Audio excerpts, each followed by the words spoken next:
Olá, meus companheiros. Saudade. 7 dias que demoram. Saudade de tê-los no meu coração, de revê-los, de senti-los, de criar essa ponte, permanecer com esta ponte que nos fez mais fraternos, mais amigos, mais unidos. A troca que mantemos, que temos mantido ao longo desse período, troca de energias positivas, cada qual habitando no seu espaço com seus familiares, com seus amigos, ou mesmo que sozinho, se mantém essa energia fraterna que tem nos sustentado, tem nos alimentado, tem nos revigorado, tem nos servido de ombro amigo, de amparo, de um meio de manter a esperança mais forte,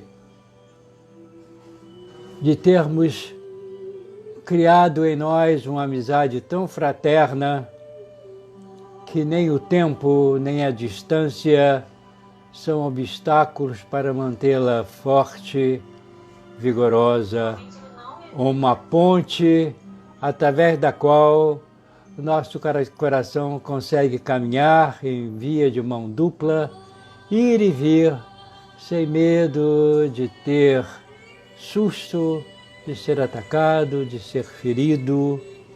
Nesse momento onde a convivência está sendo feita pelos meios sociais, através das mídias, através dos telefones, dos apps, e que a convivência outrora presencial hoje se faz mais virtual, mais de ainda, e mesmo assim, sólida, fraterna, amorosa, respeitosa e de grande bem-querença.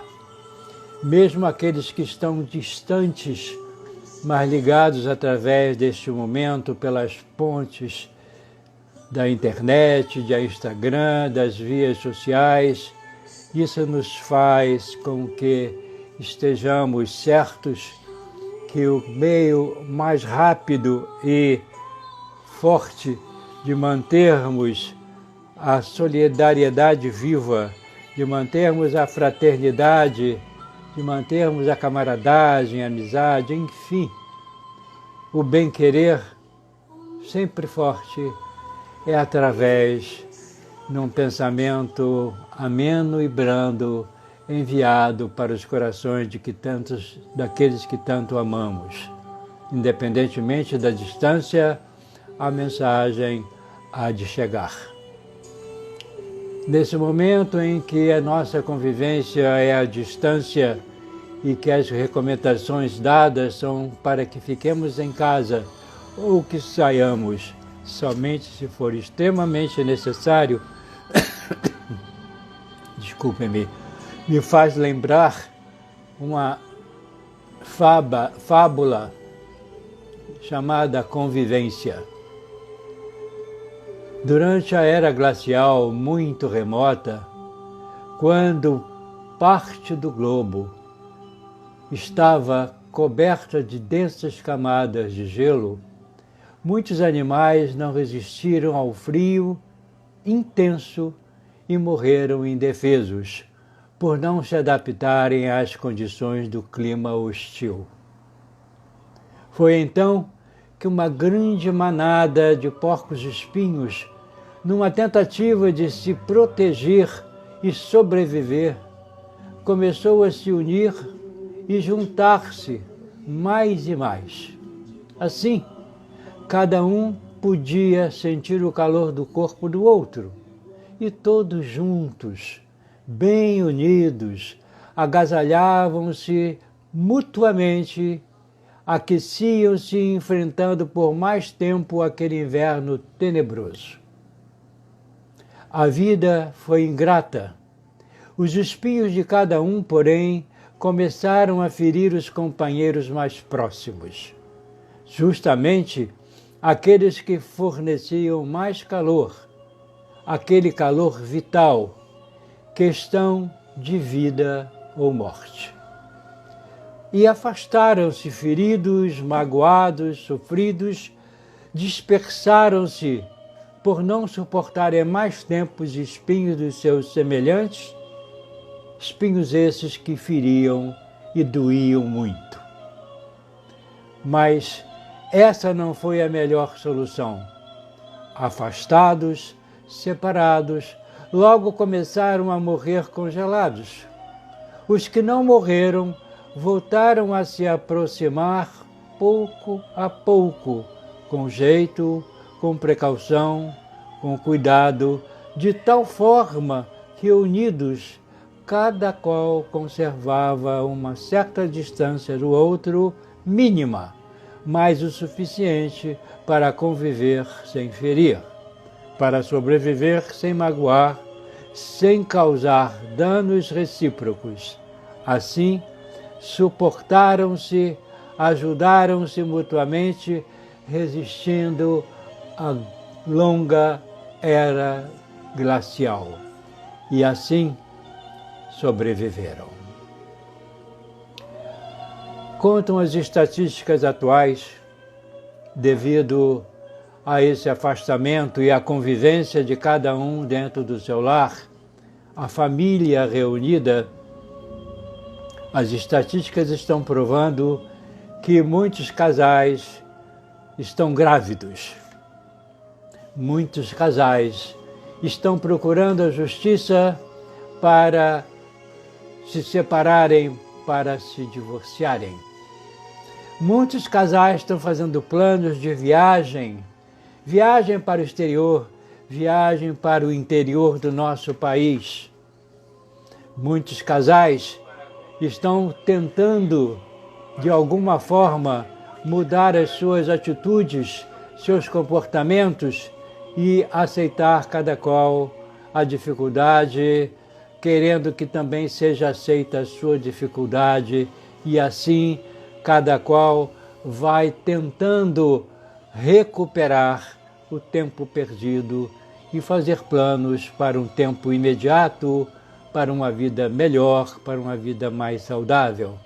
Infelizmente também o número de suicídios de casais também tem acrescido devido a esses seres não terem o compromisso que fizeram diante do altar do Senhor, diante de um celebrante, seja pastor, seja padre, onde juraram amor eterno até que a morte os separasse.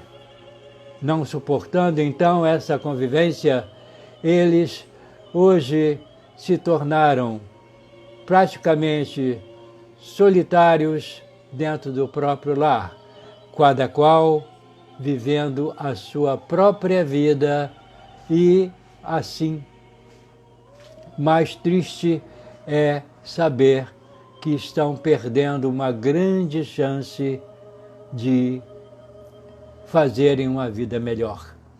Aqui me faz lembrar que, embora a gente estando separado, a mídia faz com que as pessoas se aproximem.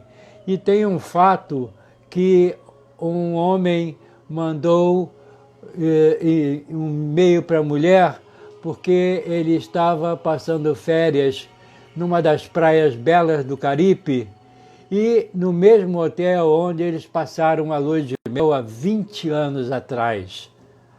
Por problemas de trabalho, a mulher não pôde viajar com o marido, deixando para ir uns dias depois. Quando o homem chegou e foi para o seu quarto do hotel, viu que havia um computador com acesso à internet. Ficou feliz e quis logo se comunicar com a mulher.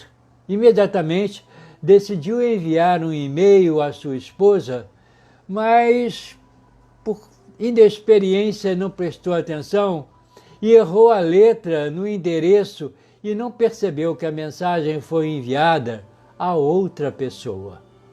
O e-mail foi recebido por uma viúva que acabara de chegar do enterro do seu marido.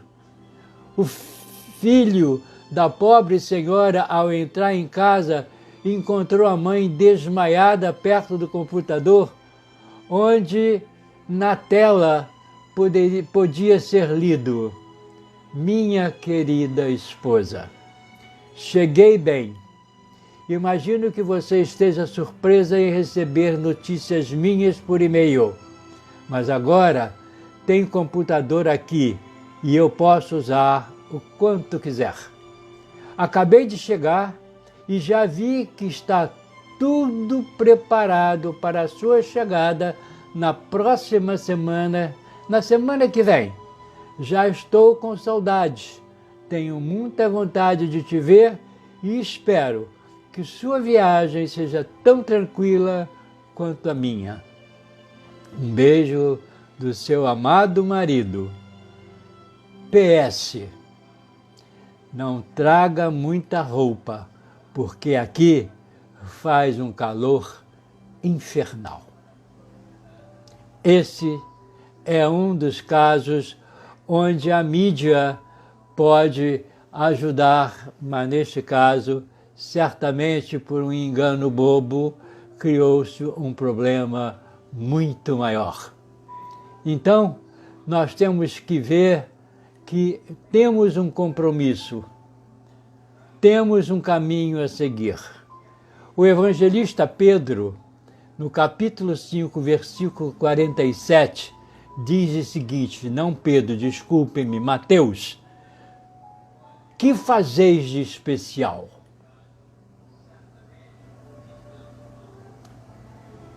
Fazer o bem, ser fraterno, ser justo, paciente, benevolente, leal, humano, pacífico, equilibrado, honesto, bom, não faz ninguém um ser especial, uma exceção. Agir assim, ser desta forma, viver neste padrão é um dever, uma obrigação, uma necessidade de cada um. Tem uma citação que diz o seguinte: cuida de fazer o mais breve possível o que deve ser feito em benefício de sua própria felicidade, porque o amanhã será mais agradável e feliz somente para aquele que trabalha no bem, que tem ideal superior e que procura se aperfeiçoar nas horas de hoje.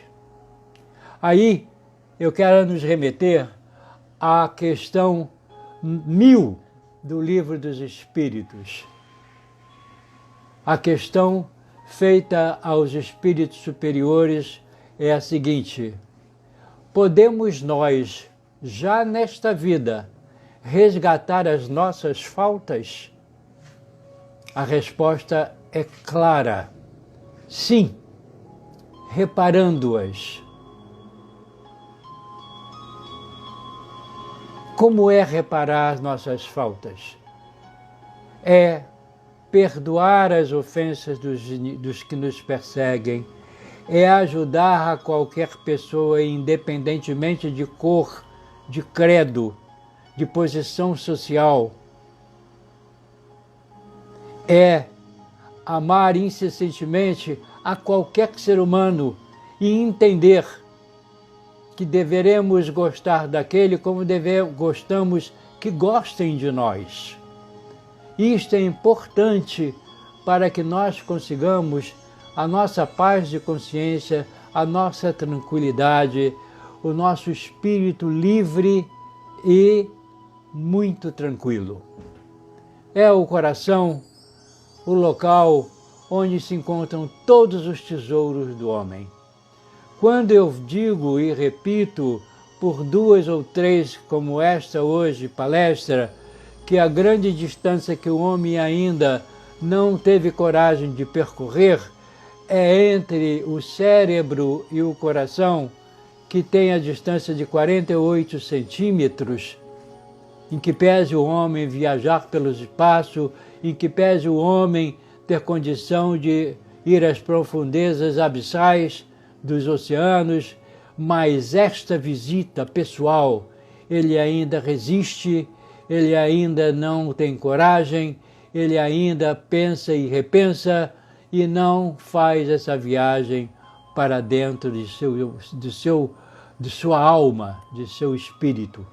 Isso me faz lembrar que no tempo da mitologia, os grandes da época, os deuses, vendo que o sofrimento na terra era muito grande, se reuniram em oferecer ao ser humano o mais valioso tesouro que existisse. Deu-se início a uma grande discussão. Não se chegava a um ponto comum e cada qual dos deuses tinha uma visão, um argumento. Não se chegava a uma conclusão sensata. Então, um deles se levantou, limpando a garganta, perguntou: onde guardaremos esse tesouro, de modo que possa ser usado com sabedoria, sem risco e sem ser perdido? Silêncio profundo. Dentre eles, um outro se levantou e disse: após pensar, acho conveniente colocar esse tesouro no fundo do mar, obrigando ao homem a buscá-lo. Outro se ergueu respondendo: esta sugestão não me parece a ideal, porque o homem, desenvolvendo sua capacidade, construirá um equipamento especial e encontrará o tesouro antes do tempo. No céu, sugeriu outro. O problema permanece. É provável que o homem invente um aparelho e alcance o lugar onde o escondermos. Estabeleceu-se novamente uma grande discussão. Foi nesse momento que o Deus da meditação apresentou a sua opinião. Todos silenciaram e ouviram. Amigos, coloquemos esse tesouro no coração do homem, onde ele somente o terá quando superar suas ambições, adquirindo sabedoria e finalmente encontrando a paz. A sugestão foi aceita por unanimidade. Esse tesouro fabuloso encontra-se no coração do ser humano e cada criatura de cada ser, aguardando como uma semente o momento para libertar o ser humano de toda a sua aflição. Temos hoje caminhos a serem seguidos por escolhas que nós temos graças à nossa capacidade de fazer um momento de reflexão para que a gente consiga melhor seguir os nossos caminhos.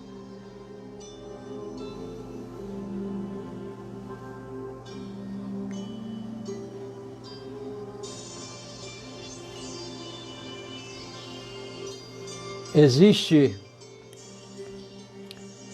na abadia de Westminster, na Inglaterra, umas palavras escritas no túmulo de um bispo anglicano. Essas palavras são as seguintes: quando eu era jovem, livre e minha imaginação não tinha limites, eu sonhava em mudar o mundo. À medida em que eu me tornei mais velho e mais sábio, descobri que o mundo não ia mudar. Reduzi então meu campo de visão e resolvi mudar apenas meu país. Mas acabei achando que isso também eu não era capaz de mudar. Envelhecendo, numa última e desesperada tentativa, decidi mudar apenas minha família, os mais próximos, mas aí eles não estavam mais por perto. Agora, no meu leito de morte, de repente percebo, se eu tivesse primeiro me empenhado apenas em mudar a mim mesmo, pelo meu exemplo, eu teria mudado a minha família. Com a inspiração da família e encorajado por ela, teria sido capaz de melhorar meu país. E quem sabe, poderia até ter mudado o mundo. Os problemas do mundo são do mundo. Os problemas de cada um de nós é de cada um de nós. Devemos olhar para o próximo como olhássemos a nós mesmos através de um espelho. É também o próximo um ser humano cheio de dúvidas, de sonhos, de medos, de fraquezas, de virtudes, de grandezas, de atos duvidosos, mas de atos de bondade, de atitudes de benemerência, de benevolência, de atitudes perigosas, de ódio, de rancor. Todos nós somos portadores desta mesma situação. Eu gostaria de contar também uma outra história que se tornou muito famosa na cidade de Nova York, cujo prefeito era um homem excêntrico e tinha por hábito, em cada mês, ir ao tribunal. E nessas ocasiões ele sentenciava casos policiais simples, com decisões que ficavam famosas pelo seu conteúdo de sabedoria e de originalidade. Esse prefeito chamava-se LaGuardia. Neste dia, um dos acusados foi pego em flagrante, roubando pão em uma movimentada padaria. O homem inspirava compaixão. Muito magro, barba por fazer, roupas sem qualquer cuidado, era a própria imagem da miséria. LaGuardia submeteu-o a um interrogatório, consultou as testemunhas e, após rápida apreciação, considerou esse homem culpado, aplicando-lhe uma multa de $50. A alternativa seria a prisão. Ou pagava a multa ou era preso. Em seguida, olhando para a pequena multidão que lotava a sala, o recinto, o gabinete, e que acompanhava atenta o julgamento desse homem, disse em voz alta, olhando para cada um deles: quanto aos presentes, estão todos condenados a pagar $50 cada um, importância essa que servirá para liquidar o débito do réu, restituindo-lhe a liberdade. E o espanto geral ele acentuou. Estão todos multados por viverem numa cidade onde um homem é obrigado a roubar pão para matar a sua fome. Todos nós, habitantes de qualquer cidade do mundo, estamos sujeitos a uma multa muito mais severa. É uma sanção muito mais grave. A frustração dos anseios de felicidade, os desajustes intermináveis, as crises de angústia por vivermos num planeta onde as palavras fraternidade, bondade, solidariedade são enunciadas como virtudes raras, quando são apenas elementares deveres indispensáveis à preservação do equilíbrio em qualquer comunidade. Dizem os espíritos superiores que a felicidade do céu é socorrer a infelicidade da terra. Diríamos que somente na medida em que estivermos dispostos a socorrer a infelicidade da terra é que estaremos a caminho da felicidade do céu. Não há alternativa. Podemos nos isolar da multidão aflita e sofredora, mas jamais estaremos bem, porquanto a infelicidade é o clima crônico dos que se fecham em si mesmos.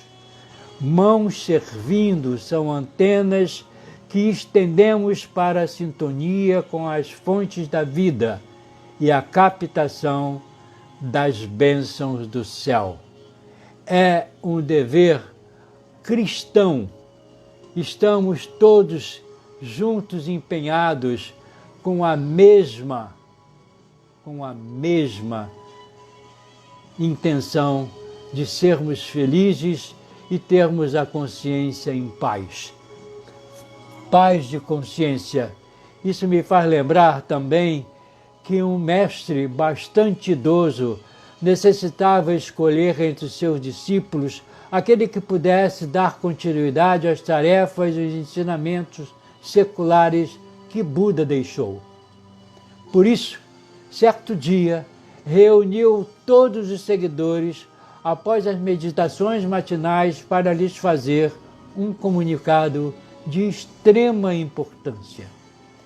Todos silenciosamente se sentaram à frente da enorme estátua de Buda para ouvirem o que o mestre queria lhes comunicar. Assim iniciou o mestre.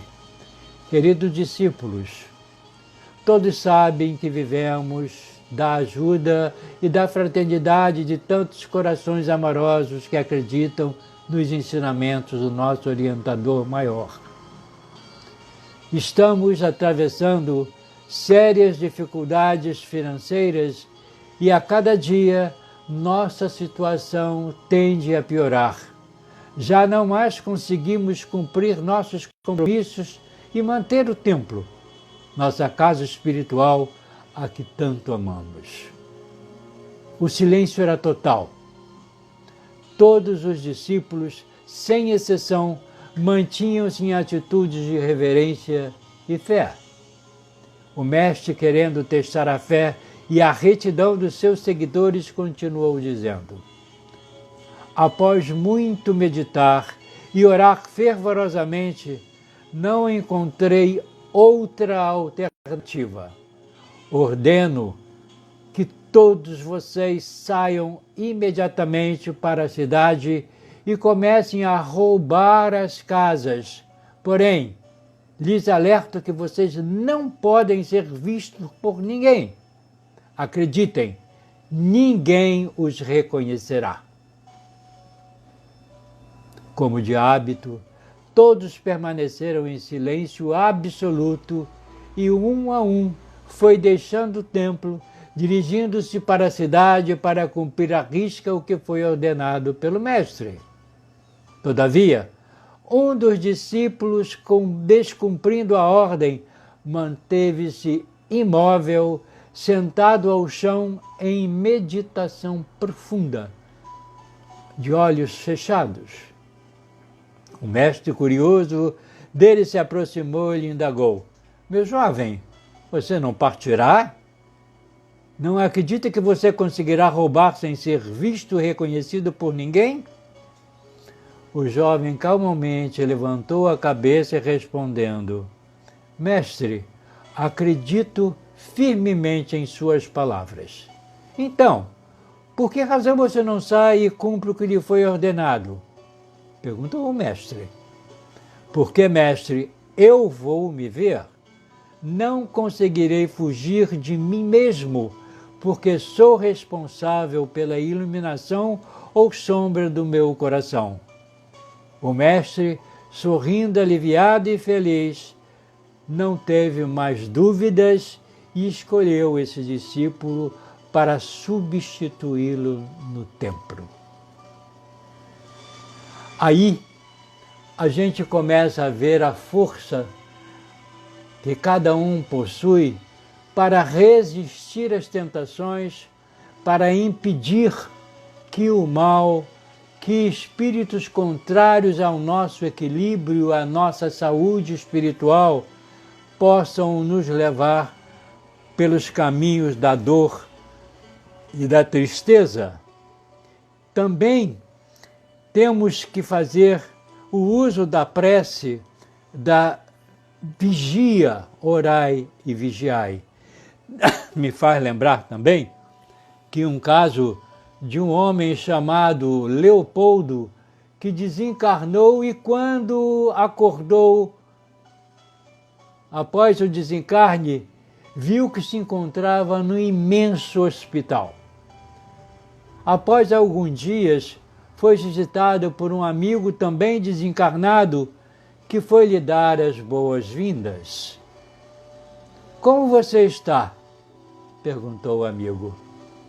Ainda não totalmente recuperado. Como você vê, eu cometi um suicídio lento e gradativo. Como? Você tomava algum tipo de veneno? Não, respondeu o homem. Meu suicídio foi por causa da obsessão. Fui vítima do mais perigoso tipo de obsessão. Certamente entidades poderosas me prejudicaram, falou o amigo. Não, Leopoldo respondeu. Não foi bem esse o meu caso. Na verdade, eu me fazia acompanhar de 3 anjos do mal que destruíram as minhas forças. Vivi ao longo dos anos subordinado a esses obsessores. Essa perseguição me trouxe sérios problemas. Esses anjos jamais se deram e me deram trégua. Você não procurou ajuda? Perguntou o amigo. Não, a minha obsessão era muito difícil. Ninguém podia me ajudar, senão eu próprio. Eram eles carrascos que eu alimentava diariamente. Eles se identificaram? Perguntou o outro. Sim. O primeiro chama-se orgulho. O segundo chama-se vaidade. O terceiro chama-se pessimismo. Esses 3 anjos do mal que eu trouxe ao longo dos séculos por conta da minha própria vontade ajudaram a atrasar o meu progresso. Foi minha livre escolha.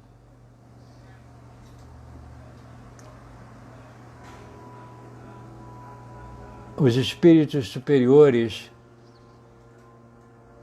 têm nos dado orientação e têm afirmado que a atual nossa reencarnação é a melhor que já tivemos dentre tantas que já tivemos para trás.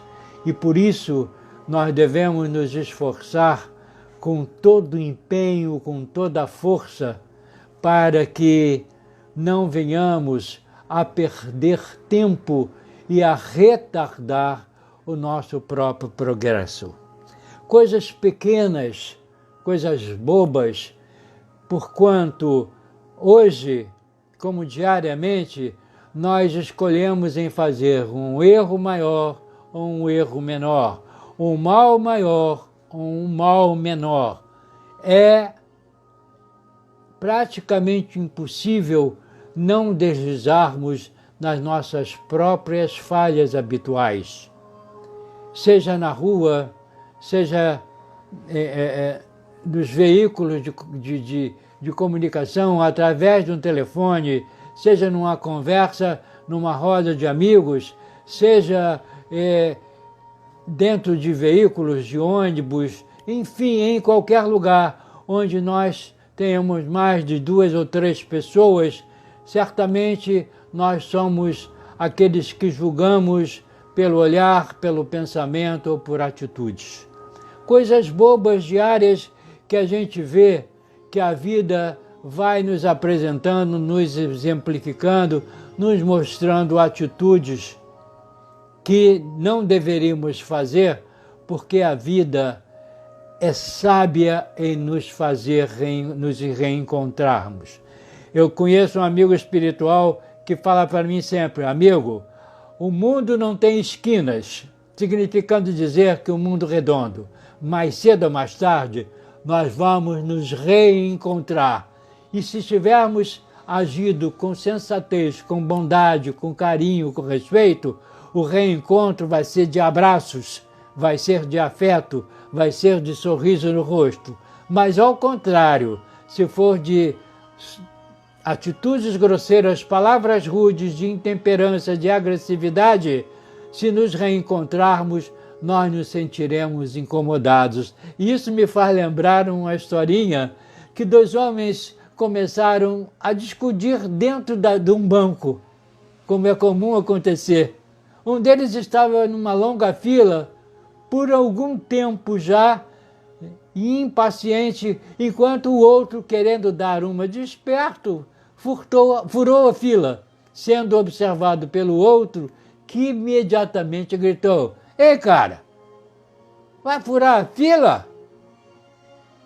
Ei, seus espertinhos, ei, sai daí!" Quase se agrediram. Chegou a turma do Jason disso e a situação se acalmou. Os dois deixaram o banco, ainda muito nervosos, indo cada um para o seu lado, para a sua vida. À noite, ao término de uma reunião em determinado centro espírita, numa roda de conversa, enquanto aguardavam para receber o passe, os dois, que haviam se desentendido mais cedo no banco, por coincidência, se encontraram. Assustados, um olha para o outro e diz: "Ué, parece-me que eu conheço o irmão. Eu também tenho a impressão de que já o vi, que já vi o amigo em algum lugar." Após alguns minutos de profundo silêncio, o mais esperto disse: "Ah, agora me lembro. Certamente só pode ser lembrança de outras existências." E com um sorriso amarelo, se afastaram sem que os demais percebessem o desconforto de ambos. Eu vou contar um fato que aconteceu comigo num certo entardecer, saindo do meu trabalho, e eu iria e me dirigiria para o grupo religioso, o qual faço parte, e o carro encontrava-se num estacionamento fechado. Aí, após entrar no carro, outro carro começou a fazer manobra e lentamente, e eu já atrasado, lentamente, esse carro não conseguia dar partida e a pessoa que estava lá dentro mais ainda retardava a minha saída do estacionamento para chegar à casa religiosa, que seria um atendimento a uma senhora que estava adoentada. Ao passar pelo carro, que ainda não saía do estacionamento, eu falei em voz alta e fiz um gesto agressivo, dizendo que mulher enjoada, que coisa chata, e saí resmungando e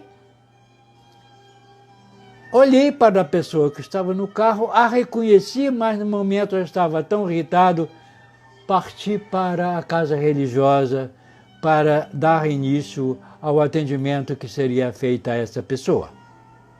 E lá chegando, após estacionar o carro, me deparo com a pessoa já esperando a porta que estava trancada, e quando cheguei, nada mais menos que a pessoa a qual estava se demorando em tirar o carro do estacionamento à minha frente.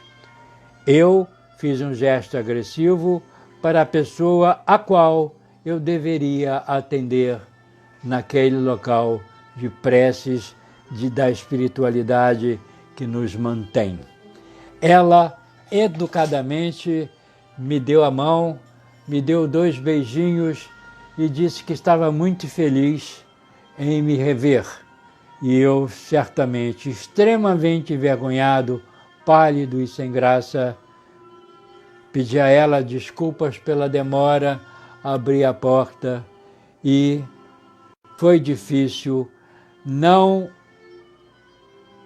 esquecer aquele episódio que eu estava experimentando por erro meu próprio, por minha ignorância, por minha atitude totalmente deselegante, deseducada, muito triste. Então nós temos que pensar para proteger, nos proteger. Fazer o seu dever, fazer o que você precisa fazer para a sua própria alegria, para o seu próprio conforto espiritual, para o seu próprio equilíbrio, é importante, porque nós estamos sendo vistos pelo mundo espiritual, pelo mundo dos desencarnados, e todos que nos veem fazem uma opinião própria quando agimos, quando falamos e quando pensamos. Todos nós temos um comprometimento com a vida.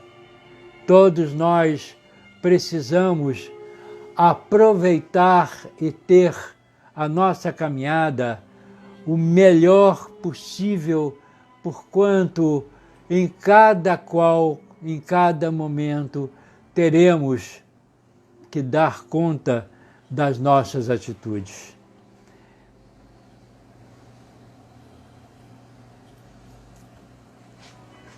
Hoje, a medicina moderna faz com que a vida se prolongue no planeta.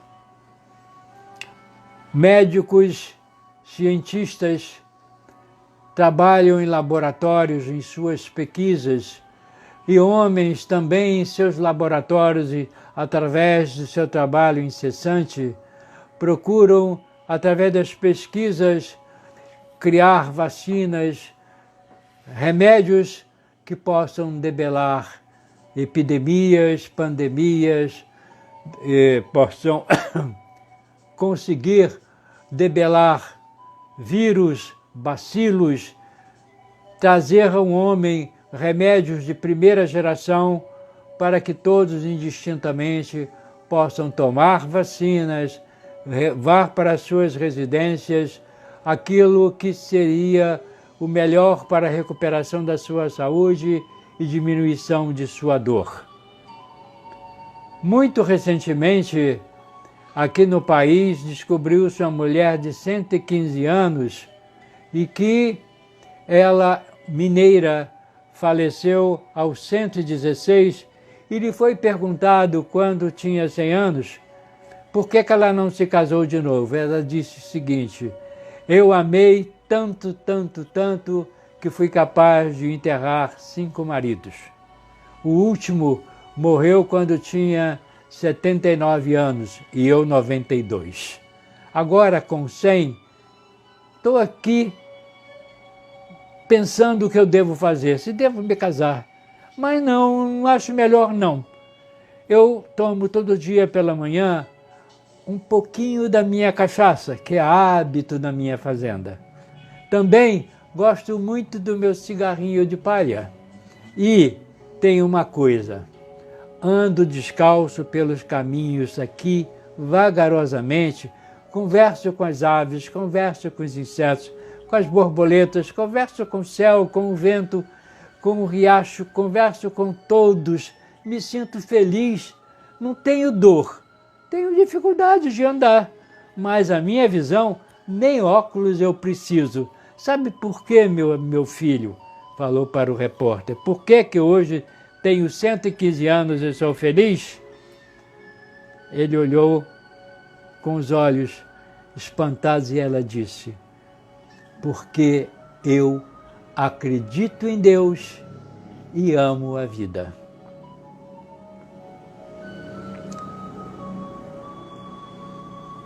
Tem uma história que me faz lembrar que uma velhinha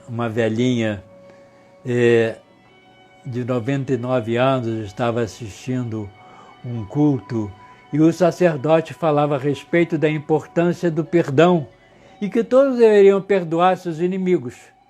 Essas eram as palavras de Cristo: o esquecimento das ofensas, o perdão aos ofensores, como diz o nosso Pai. Quase ao final da missa das 18 horas, o padre perguntou aos fiéis na igreja: quantos de vocês conseguiram perdoar seus inimigos? A maioria levantou a mão. O sacerdote voltou a repetir a mesma pergunta e então todos levantaram a mão, menos uma pequena e frágil velhinha. Senhora Mariazinha, a senhora não está disposta a perdoar seus inimigos? Ela, graciosamente, pequenininha, magrinha, cabelinhos brancos, mas um olhar vivo, diz em resposta: eu não tenho inimigos. Respondeu de forma graciosa e doce: Senhora Mariazinha, isso é muito raro. Disse o sacerdote e perguntou: quantos anos tem a senhora? Ela respondeu: 98 aninhos. Parece? Senhora Mariazinha, conte para nós todos como se vive 98 anos e não se tem inimigos. A velhinha doce se dirigiu ao altar e diz solenemente, olhando para o público emocionado: porque todos os meus possíveis inimigos, coitado, já morreram.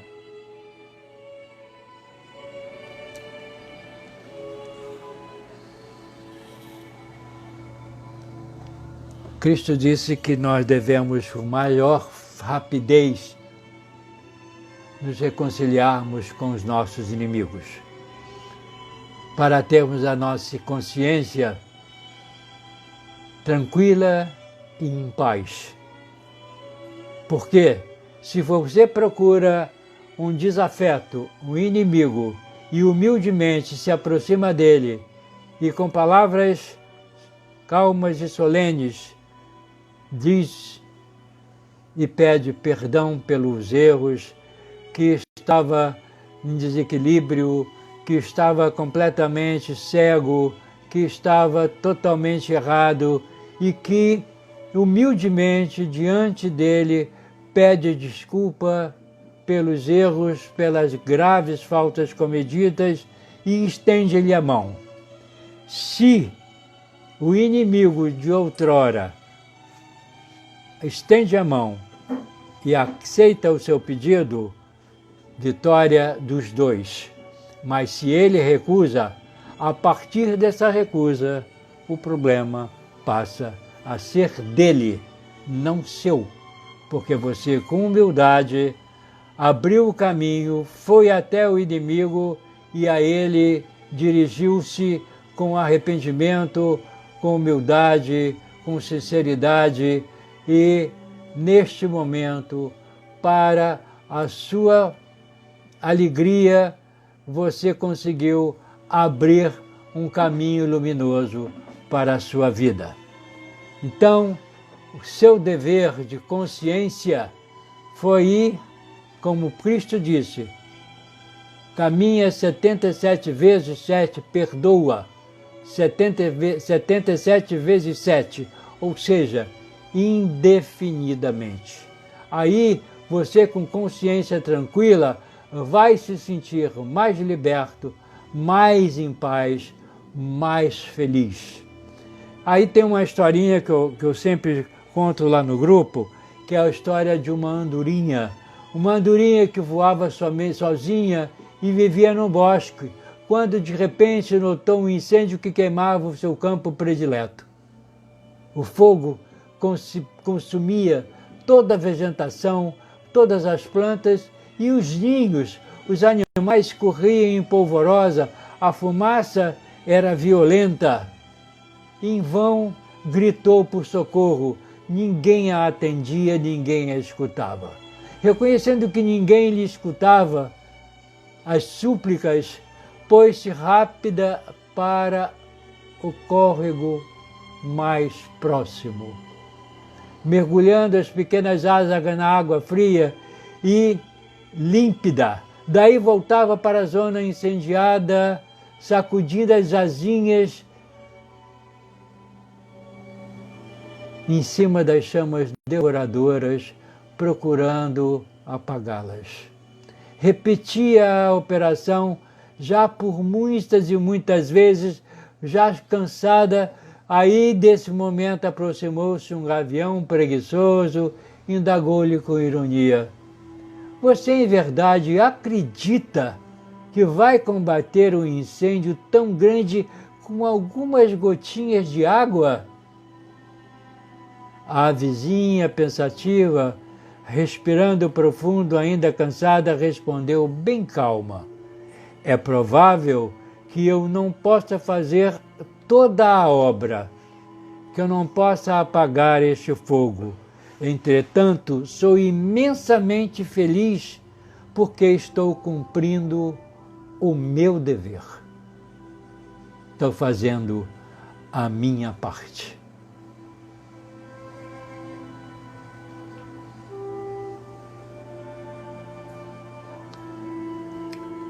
Nós estamos muito preocupados em julgar o semelhante, em consertar as atitudes do próximo, em ter uma opinião formada quando aquele que convive conosco se desequilibra, se enfurece, comete enganos, comete erros, como é comum em todos nós, e com irritação nós falamos e apontamos os defeitos que também somos portadores. Isso me faz lembrar que depois que Cristo fez a sua pregação junto ao mar da Galileia, um dos discípulos se aproximou dele e perguntou: Senhor, tenho ouvido tuas palavras e tenho certeza que, se forem seguidas, certamente o mundo será mais feliz vivendo em fraternidade, em harmonia. Por isso, proponho que saiamos todos, que o seguimos de casa em casa, de vila em vila, de povoado em povoado, de cidade em cidade, de país em país, pregando, anunciando e divulgando os seus ensinamentos até cobrirmos toda a terra. E quando terminarmos, teremos um planeta melhor para vivermos. Jesus olhou para os discípulos e contou uma pequena história. Houve um homem em Jerusalém considerando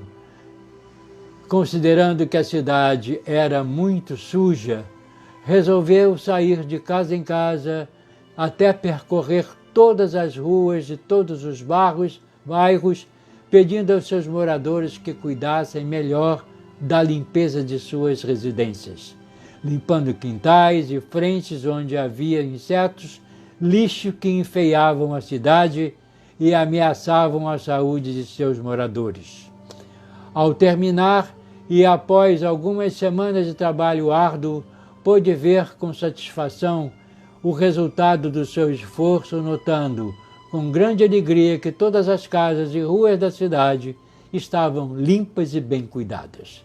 Todas, com exceção da sua que estava abandonada, destoando das demais, pois, preocupado em limpar as casas alheias, esqueceu de limpar a sua própria casa. É muito comum e mais fácil vermos defeitos e erros alheios, nos esquecendo dos nossos. Devemos começar por nós e, a partir de nós, a comunidade terrena vai melhorar. Companheiros, mais uma reunião está sendo finalizada e gostaria de desejar a todos noite de paz, semana que chega quase ao final, seja de grande sucesso, de grande harmonia, com bastante equilíbrio, saúde e paz na casa de cada um de vocês.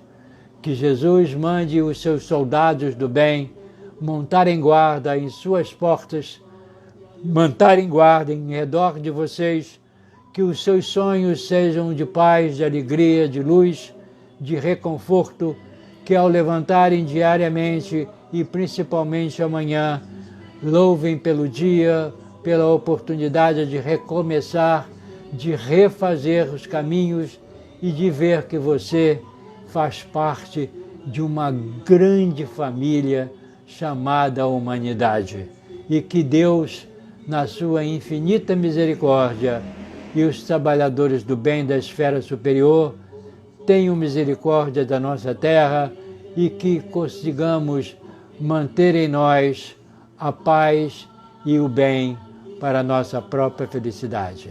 Beijo no coração de todos, que todos tenham bastante alegria e que sejam bastante felizes. Boa noite a todos.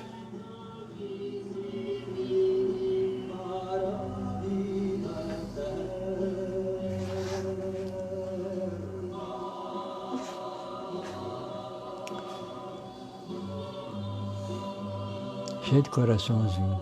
Isso aí. Vamos agradecendo.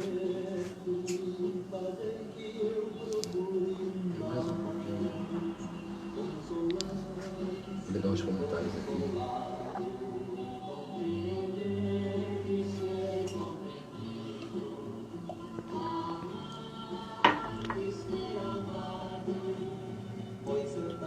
O pessoal vai falando, agradecendo.